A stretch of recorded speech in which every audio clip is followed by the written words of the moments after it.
Osmosis adalah perpindahan zat pelarut atau air dari larutan dengan konsentrasi yang rendah atau hipotonik ke konsentrasi yang tinggi atau hipertonik.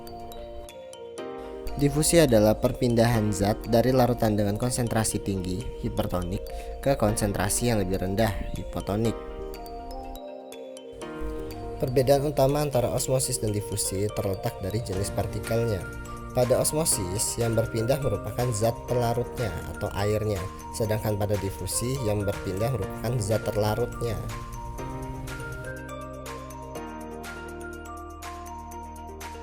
Alat dan bahan yang dibutuhkan yaitu pertama adalah garam, kedua air A, air B, air C, serta air untuk melakukan percobaan difusi, serta betadin, penggaris, dan 3 potong kentang yang memiliki ukuran yang sama yaitu 5 cm, serta sendok untuk mengambil dan mengaduk garam.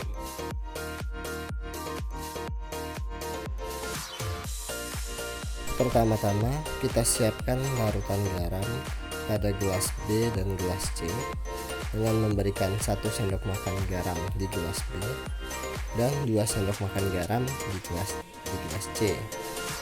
Lalu kita aduk hingga air dan garam tercampur rata dan menjadi larutan homogen.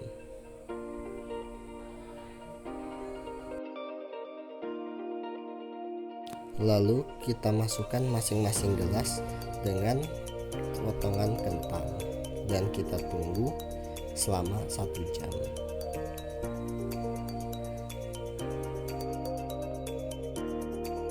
One hour later. Setelah 1 jam kita tiriskan dan kita lakukan uji tekstur. Pada kentang A, kentang menjadi semakin padat dan keras dan makin mudah untuk dipatahkan. Sedangkan pada kentang B, teksturnya menjadi lunak dan susah untuk dipatahkan. Begitu pula dengan kentang C, kentang menjadi lunak dan sulit untuk dipatahkan. Kemudian kita lakukan pengukuran pada ketiga kentang. Pada kentang A terjadi penambahan panjang menjadi 5,5 cm. Sedangkan pada kentang B terjadi penyusutan menjadi berukuran 4,5 cm. Begitu pula pada kentang C di mana terjadi penyusutan menjadi 4,2 cm.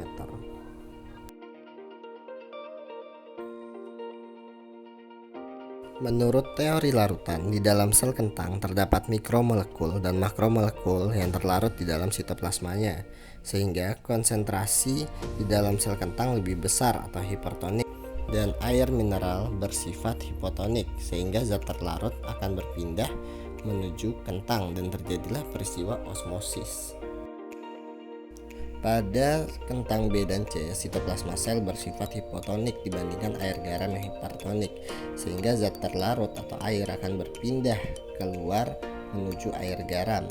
Yang membedakan hanya kecepatan terjadinya osmosis akibat konsentrasi garam pada larutan B dan C.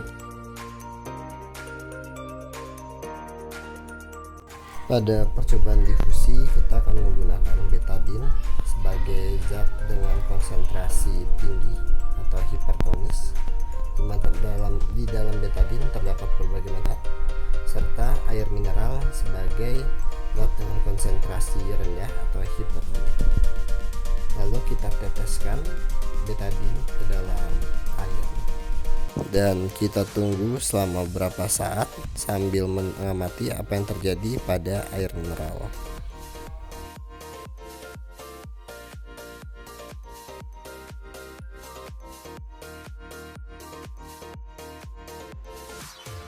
Dapat dilihat air yang semula tidak berwarna mulai disebari oleh warna-warna coklat yang berasal dari betadin.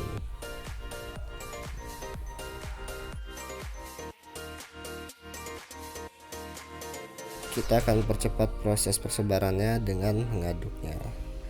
Dapat dilihat betadin dan air mineral menjadi satu atau bercampur rata hingga menjadi larutan homogen.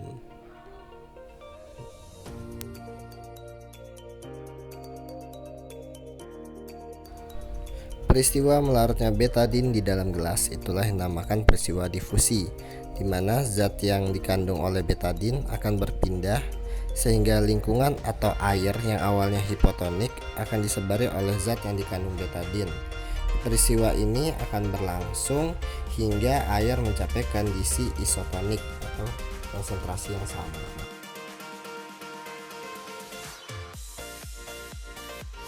Difusi dan osmosis benar terjadi pada sel setiap makhluk hidup dan dapat dipraktekkan dalam kehidupan nyata. Di dalam sel atau di dalam membran sel terjadi lalu lintas perpindahan zat, baik zat pelarut ataupun zat terlarutnya. Sekian dari saya dan terima kasih.